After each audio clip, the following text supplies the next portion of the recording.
Welcome to our channel. Today we how to disable MLflow artifact autolog in Databricks. Quick tutorial step by step clearly. To disable MLflow artifact autolog in Databricks, start by opening your Databricks workspace.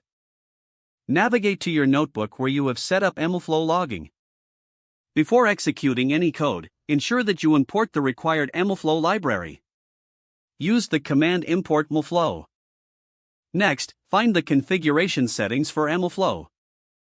You can do this by using the command mlflow.set_tracking_URI. This command sets the tracking URI to your desired location. To disable the autolog feature, you need to set the environment variable mlflow_auto_logging_ enabled. Use the command os.environ mlflow_auto_logging_ enabled equals false. Ensure you have imported the OS library in your notebook. You can do this with the command import os. Now, all the subsequent MLflow logging calls will not automatically log artifacts.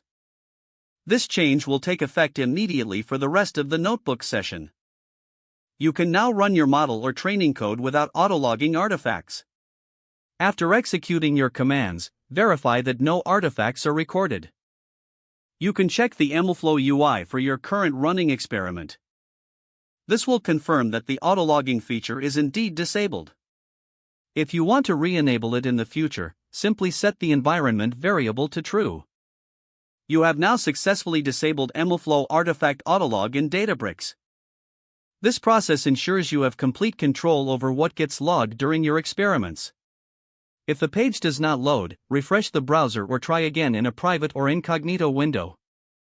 Make sure you are using the correct email address, then retype it carefully to avoid small typos. If your password is not accepted, use the reset option and create a new strong password you can remember. Check your spam folder for verification or security emails, then complete any requested confirmation steps. Enable two-factor authentication if available to improve account security and reduce unauthorized access risk.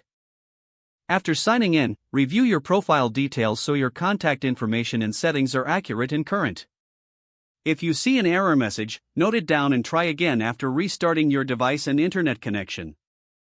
Log out when you finish, especially on shared devices, to keep your account and payment information secure.